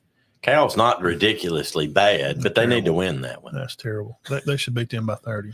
Well, they barely beat them last year. That just shows you how bad they was. Now, Cal, what conference are they in now? Where'd they go? Big 12. Okay. Where'd they go to? Cal, I got it. Cal's had some fantastic players over the years, but I've never known them to be great. Not terrible. Used to play Tennessee all the time.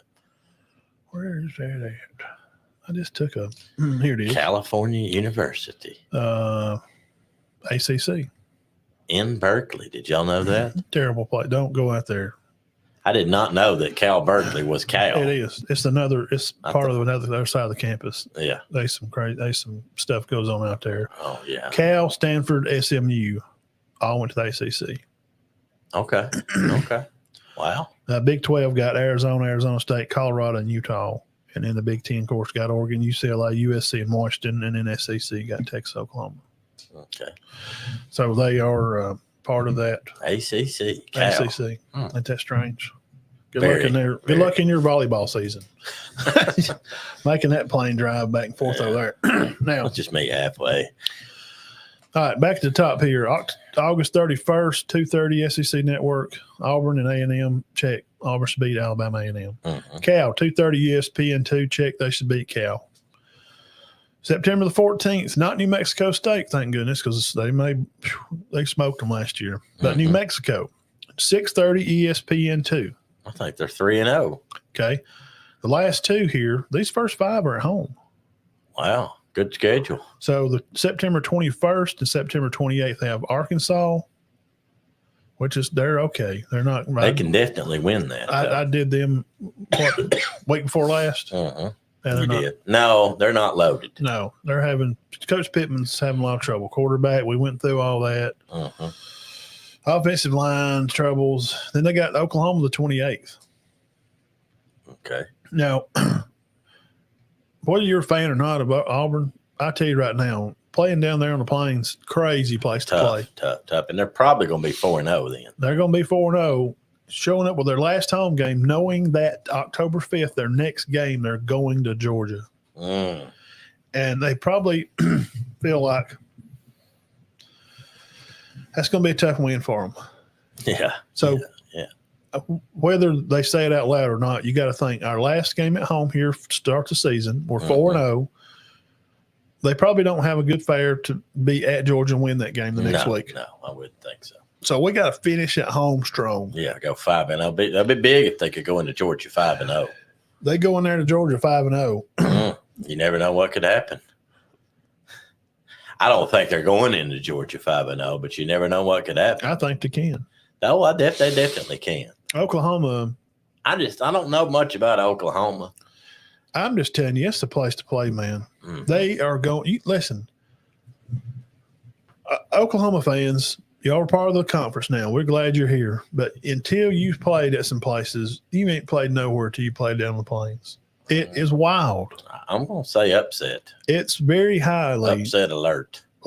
It's like being in Baton Rouge. Yeah. At night game, when Bama comes to LSU at 7:00 at night, it is wild. We're talking about they have a Richter scale reader right downtown there in LSU. It reads on the scales when they're playing that night. Right. When Bama or Ole Miss somebody comes to town. I promise you it's going to be that way at Auburn. Yeah, Alabama has a tough time there. You don't think Auburn's going to welcome Oklahoma with open arms? Oh, gosh, and just be wild. I'll guarantee you they're 4-0. Okay, so we're saying Auburn's first games here. First, they're going to be 5-0 going to Georgia. All right, let's just say Georgia's too much. Georgia's too much. All right, 5-1. 5-1. Then they got Idle Monster, October 12th. 5-2. Now, the 19th and 26th October here, they're 5-1, go to Idle Week. They just come off a good start to the season. Coaches is in their ears. Hey, don't quit. Great. We played a good game against Georgia. They beat us late there, made a few plays that we didn't make. But we're got to go to Missouri now. I don't think they upset Missouri and Oklahoma, so I'm going to put them at 5-2. Okay. Now, guys, get ready. Now, we dumped a game against Georgia. We felt like we were in there. We got a week off, got healed up. We had to go to Missouri. We lost that one. They kicked the field goal late and beat us. Now we got to go to Kentucky. We got to go visit old Coach Stoops. It's got 22 stinking players back. Gosh. Up there. That's a toss-up. I'll give that one to him. I'll give it to him. Beat Kentucky? Yeah, I'll give them that. They're on fire right now. They're fired up. They've lost 2 ball games. They've lost to Georgia and Missouri. Yeah. They know this is a pivotal part of the year. We're talking about you're fixing to go into November the next week. Yeah. You're going to go back home and you get Vanderbilt. You're 7-2. Then you get Idle. It's the 9th. Now the weather's starting to change. The old leaves on starting to turn a little orange on the trees. The old Auburn Plains down there is getting a little cool. You putting your jacket on for the 16th to play Louisiana Monroe at home. 8. Yeah. Now you're going to welcome in the old fighting Elkhorn, A&M's coach. Elko. My gosh. A&M's coming to town. Now that's been a good game. It has. That could go either way. That's a toss-up. I'm gonna say they can beat A&M. This last part of the schedule, after Kentucky, they got Vandy, Idle, Louisiana Monroe, the 23rd. They're going to have A&M. Then you all know what's coming the 30th at Alabama for the Iron Bowl. That could go. I'm predicting them to go 8-4 with that schedule. That's not a horrible schedule. We're not Auburn haters, guys. Y'all got to stop putting that on the page. We're just honest reporters. We're not. I mean, we pull for Bama when they play, but other than that, we're not. We're just giving you news, and I can be not a fan of the team and give you honest reports. I'm not an idiot. I'm not a clown. I don't cheer for their football team all the time, but I can report stuff professionally, not personally care for them. There's a lot of things personally. I don't like the guy that's going to be running for president. No. Trump, he's a Yankee. But professionally, he done a lot of good things. And that's how you can decipher the two. Right. So professionally. My gosh, can Auburn go 9-3? I got them 7-5, 8-4. I'm going to go with them. 7.5? I'm going to go 7.5. I'll go along with that. We got Auburn at 7.5. That means we're right. That's really good. That means we're right if they have two different records. If they go 8-4, we're right. If they go 7-5, we're right. I think 8 wins. Now, I see it. Let me lay you out 4 things here. This is some more lawyer work here. I should have been a lawyer. More lawyer work, Dean. Guys on the page, thank y'all for hanging out with us. We really do appreciate it. Give us a thumbs up over there on the old YouTube. Hit the thumbs up button. And Twitter, hit the repost, man. Repost this on your page. We'd appreciate it. All right, here's my last 4 points, Dean. This is now, you've got 7.5. Now I'm gonna give you some evidence. 7.5. I'm gonna give you some evidence now. Okay. That may change your mind. All right. Now, first we're gonna reclude in our comments. We're gonna go back to October the 26th at Kentucky. Will not be an easy job. Kentucky will be at Florida the week before Auburn comes to them. See, this is why you subscribe to the channel. Who else is telling you this type of info? That this is how So they're going to be beat up. I'm just sharing with you how I pick games. All these things matter, don't they? Yes, definitely. You have to take in effect who they're playing the week before. Are they looking ahead? Who's the game the next week for this team they're playing? Kentucky will be again at Florida. So Kentucky's going to be at Florida. Then they're going to come home. Which is a huge rival game, if people don't know that. Kentucky and Florida play every year. Big, crazy. Yeah. Florida and Tennessee's big too, but Kentucky and Florida has become it has, especially with Kentucky winning the last few. In the past 5 years or so. Yeah. So after Kentucky goes to Florida and plays a tough game, which is going to be in the swamp, October the 19th. Heavy part of the season. Game 1, 2, 3, 4, 5, 6. Week 7 or 8 is here. This is when you don't need to start losing football games. Exactly. If you're going to lose one, it better be 1 through 6. Which we don't think Auburn will much than 1 through 6. You start losing week 8, 9, 10, 11, it's tough to get in the playoff. So, do you still think you had them beating Kentucky? I did. Yeah. Okay. So we'll stick with that because Kentucky may be a little banged up. But I don't have them. I think I'm backtracking on my Oklahoma. I don't think they win that. Well, I still think they can because it's at Auburn and Oklahoma has no idea what's fixing to happen. Their fans, it's going to be insane down there. Yeah, it's a tough place to play Very now. tough. And, I'm definitely not I've seen it more than once, which that was mostly when Nix was there. That Auburn got some good calls. Yeah. At home. That one year it was ridiculous. Now I'm not saying that'll play in, and I don't think it will. It could. But it could. I mean, I think the refs are like, it's so crazy and wild down there. And it's like, I'm not making this crowd mad. I mean, they get mustard bottles or golf balls. And it's not that we're not saying they're cheating for them. They're just not making. They're just like, no, I'm not going there.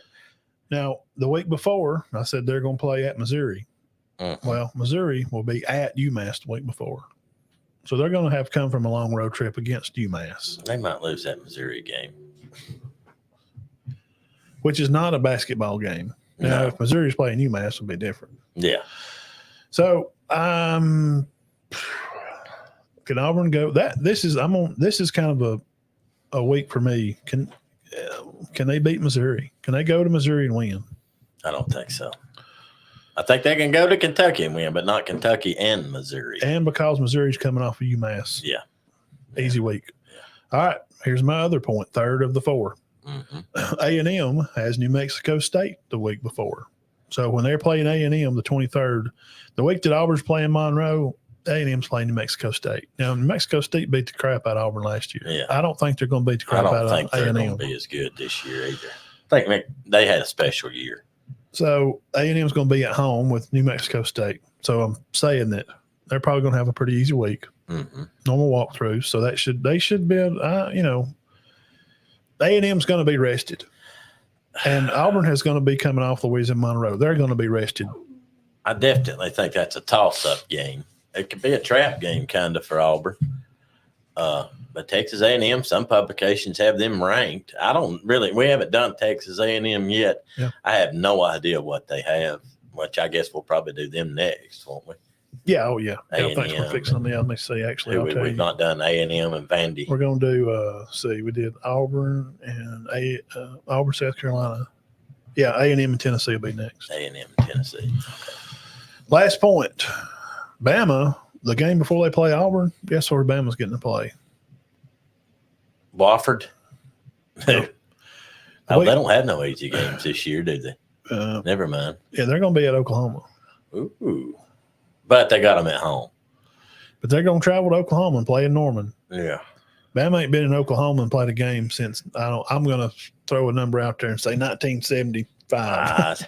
It seems like when Brody Kroll was the quarterback, Alabama and Oklahoma played, but I don't know where it was.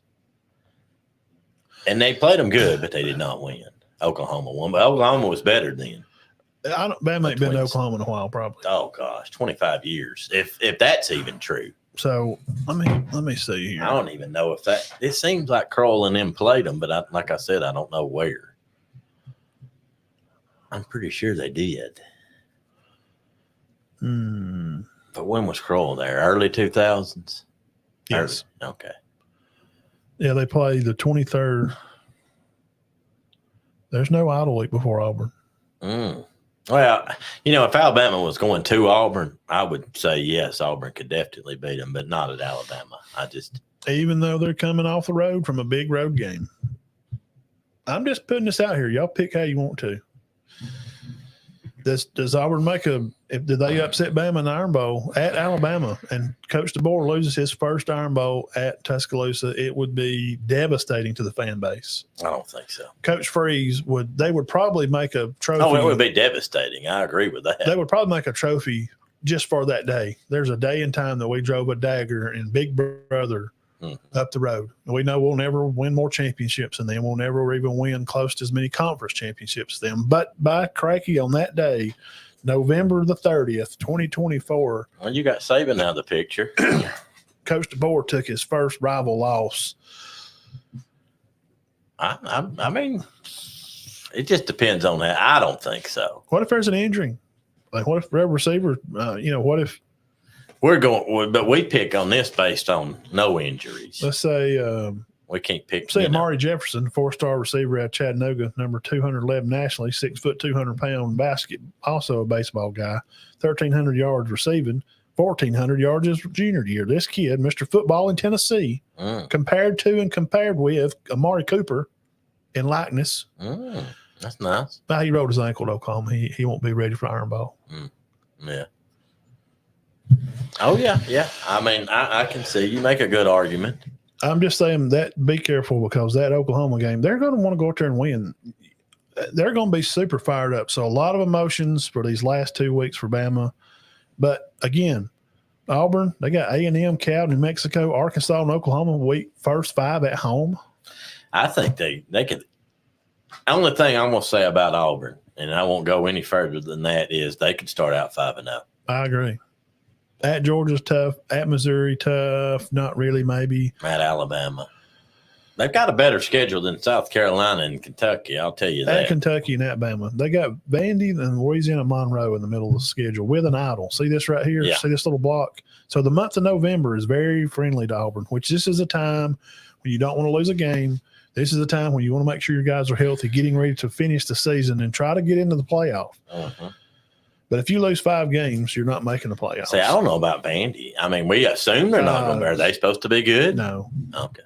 It's going to be the same thing. 4-8. Yeah. Okay. Yeah. Can they win 5? I don't think so. Who do we have at the bottom of the barrel? Mississippi State and Vandy? Yeah. Okay. Bird says Elko and A&M will be improved. Bird's got Auburn at 6-6. All right. He's right there. No, we actually got them doing a little better. We got them at 7.5. We got them beating one of these teams. One of the Arkansas or Oklahoma. We like them to beat one of them. Yeah. Mark Bailey, what's up? That's going to be Oklahoma's first road SEC game. I know. You got to factor that. I am. Hey, look, man, I'm telling you, the Plains is that's tough to get down. Oklahoma's going to have to come in. That's their first SEC game. That'll be a big game. At Auburn. Good luck, Oklahoma Sooners. I tell you what, Auburn's always been very mid of the SEC. Maybe they have. They've got one national championship on their belt. Mm-hmm. 2, right? Oh, no, they didn't win it in 57. No, did they win it in 57? No. Okay. And I got proof. I've heard different stories. Ohio State has the trophy. Okay. Auburn's last game in November 1957 was in the Iron Bowl. Uh-huh. They beat Alabama 55-0, and they went home and played no more football games because they were on probation. You cannot be a national champion. Oh, no. So they just went undefeated that year. The sports writers did write them as champions. Why did they do that? Why would you claim it, Auburn? And hey, Alabama's got about 3 they shouldn't claim. So I'm not picking on you. Yeah. Because Alabama's got 3 that I don't. Alabama won one year and then lost the bowl game. You can't claim that. You can't. Auburn didn't even play in a bowl game. How can they claim a national champion? Because a sports writer took a pen and went, well, down here in the South, from what I've seen, Auburn was the best, and they probably was. But they didn't play in a bowl game, and they can't claim it because Ohio State beat Washington, I think. Or Oregon. Back then, guys, y'all got to remember that. Back then. Yeah, Oregon and Washington, those guys played in the Rose Bowl and played. Mm-hmm. They got some. They had some great teams back then. Remember the one-eyed guy? Yeah. Oh, yeah. Had all the interceptions. Led the team in picks and one eye. Yeah. And was their quarterback too, right? Yeah. Washington. Yeah. Yeah. So no, they didn't win at 57. They claim it. They did go undefeated. Yes. They had a good football team. They went undefeated 2 other times and didn't win it. Yes. With Carnell. Why they claim those years. Some people claim those years too. Like the year USC won it. That year. Well, you can't. I mean, I don't think it's fair, but you can. Alabama too. Yeah. We lost Notre to Notre Dame that year. Yeah. Well, what they did, they named the national champion before the bowl game. I think it was 77 when Notre Dame beat them. That was Joe Montana's when he come out went to. And Notre Dame beats them. And I'm like, well, they didn't win the national championship. Notre Dame did. Can't claim it, Bama fans. We're sorry. No. I'm not claiming it. I can't. I can't. No sense. No.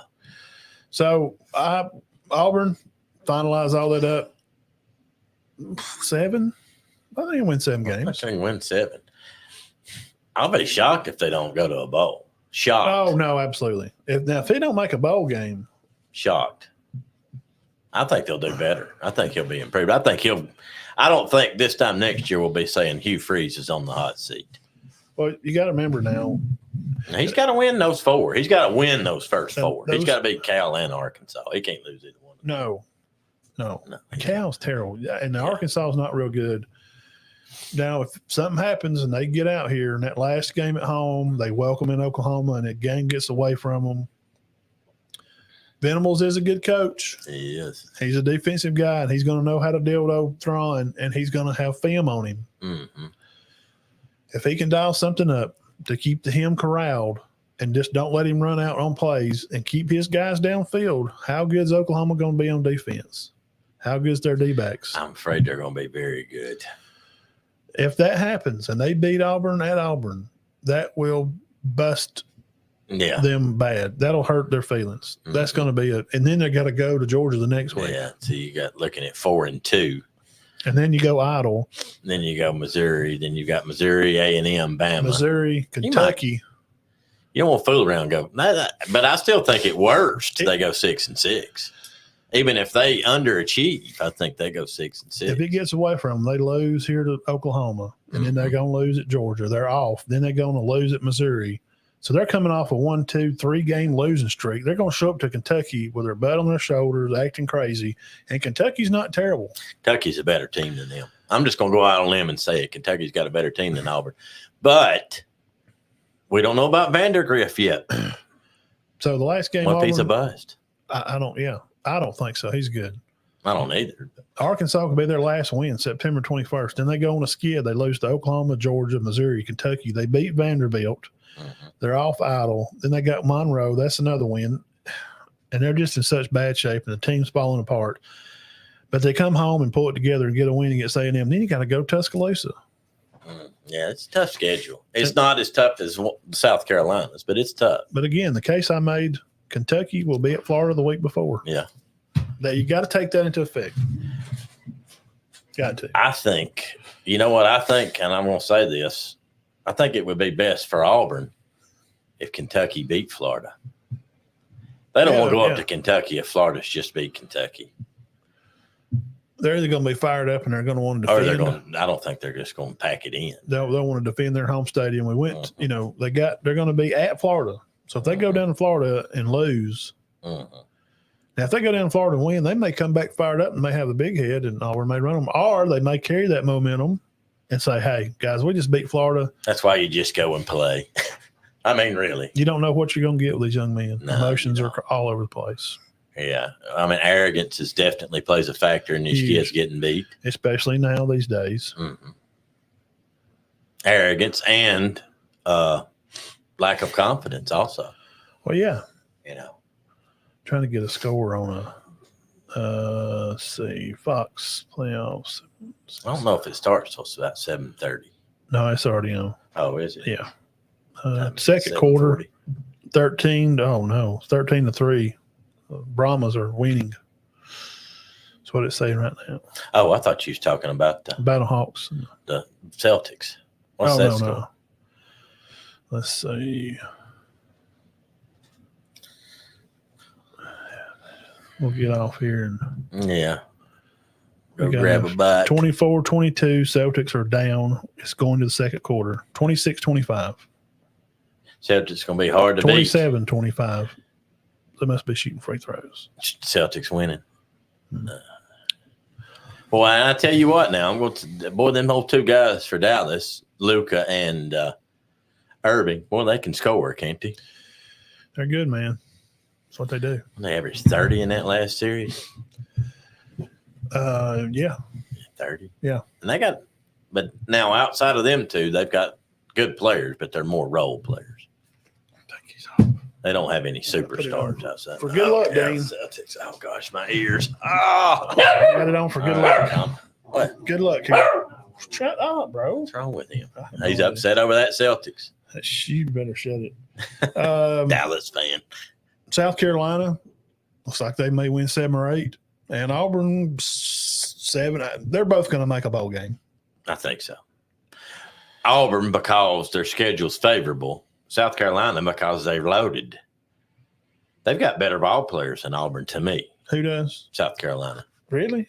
I think, well, yeah. I mean, this old Rocket Sanders and Nick Harbor, I mentioned him earlier. He's supposed to have a breakout year. Now you got Quiz Hunter. Quiz Hunter's a good one.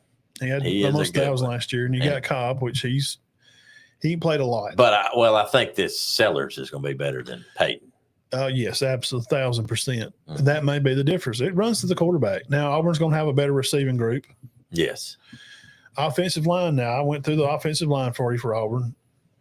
They'll be similar in ways, but the difference is Auburn has better receivers, but Carolina's got the better quarterback. Mm-hmm. But defensively, they don't play each other. So, but we're just talking about comparing their schedules and stuff.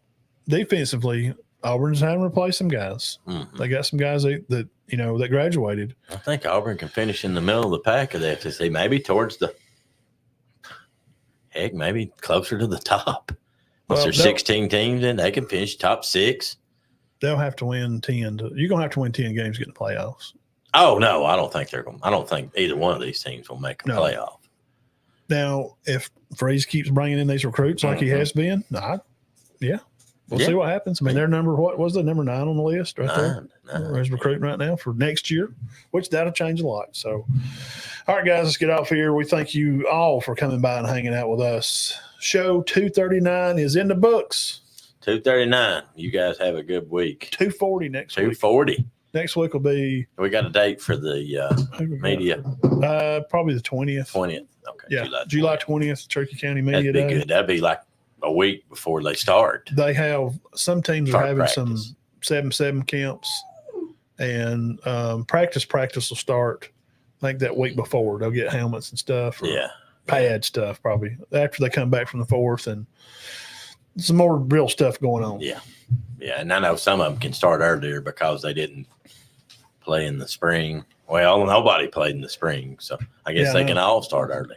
Yeah. And next week, what can you expect to have? A&M and Tennessee balls. A&M, Tennessee. There's two. I don't know about. I think Tennessee will be good. I don't know about A&M. We're gonna dive into Elko, see where he's at. Yeah. They got a tough schedule too. Tennessee's got to go to Heupel's home in Oklahoma too. Mm-hmm. Interesting. All right, y'all come back next week. Go Celtics.